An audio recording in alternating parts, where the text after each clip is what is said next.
So the term toxic masculinity was adopted in the 90s by the feminist movement to describe men that they thought were homophobic, transphobic, racist, misogynist, all the things they've been calling us for so long now. All my favorite pet names. That says so much.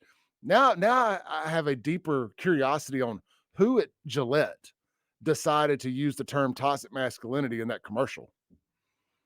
All right, so the 2000s to the present.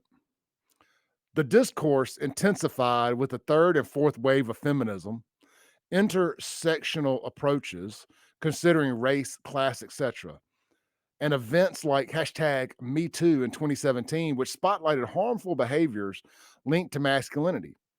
You know what's funny about the Me Too movement? The only people who truly suffered from that were all, Democrat mega donors. Interesting.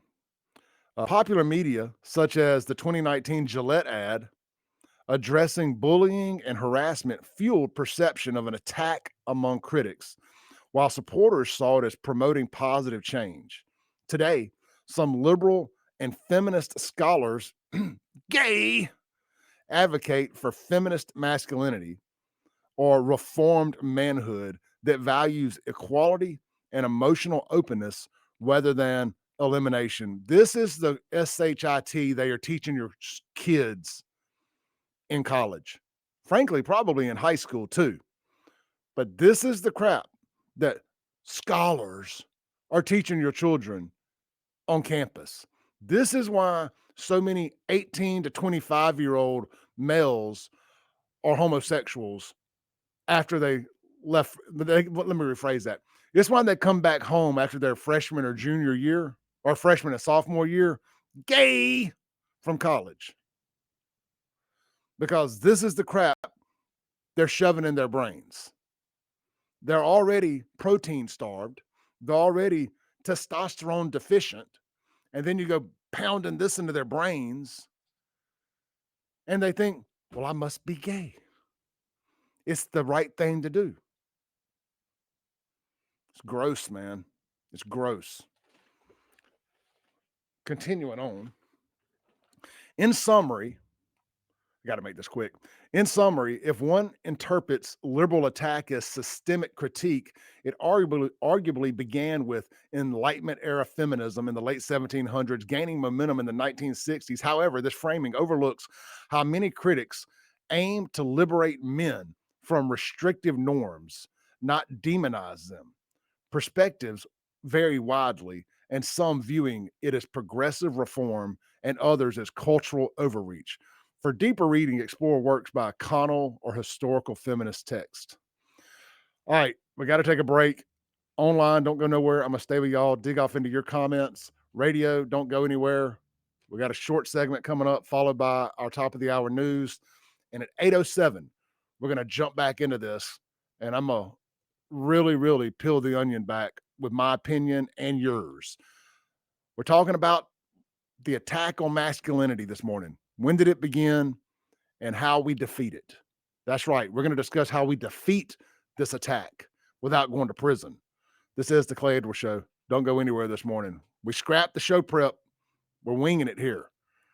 Pay no attention to the title. 911 is in fact a joke in Jackson. We know that. It never works. Yesterday was no different. We're talking about something that affects all of us and the young men in your. I know we jumped off into it this morning, and this isn't normally how I do things, but this is something I'm super passionate about.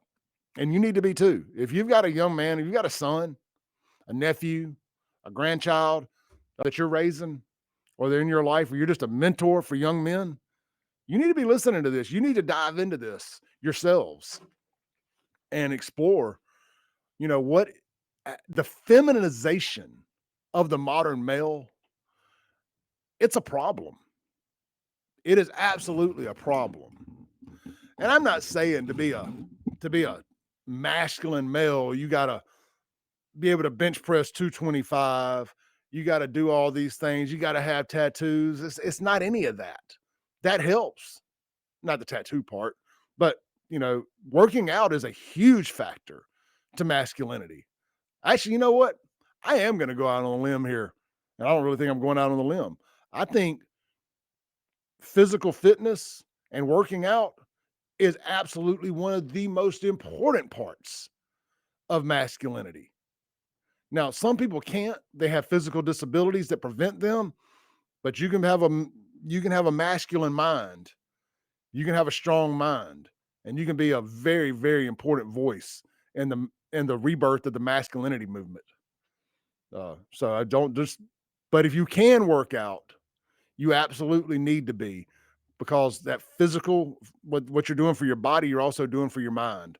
And look, I've been on and off and on and off and on and off. By no means am I the poster boy for working out. So I don't want to sit here and pretend I am, but I just know what it does for me mentally when I'm on my workout game, when I'm really, really focused on it, how much better of a man it makes me. And by that, I mean a better leader for my family, a more engaged community leader, and a better host of this radio show and the platform. So if it'll do that for me, imagine what it can do for you. Let's see here. Jeremy says, I tell my sons this or send it to them every chance I get. Jeremy won't let me click on that, but I will go look at it on X here in a minute. Greg says, I'm a high school teacher, public school. We do not teach that. Good. Thank you, Greg. And I didn't think they did in high school, at least not in Mississippi. But they do a lot of crap that blows my mind. If I hear about all the time, I'm like, what? Did what? And I know it's tied to federal, a lot of that's tied to federal dollars and everything, but still, it's just mind-boggling sometimes. Now, Greg, you're a good dude, by the way, brother. You know I like you. You know I like you. I, I, I keep up with all you're doing. I do. Game recognized game, and you're one of the top Uber drivers out there too. The Game Day Express, right? Y'all need an Uber game day. Holler at my boy Greg there. Good people.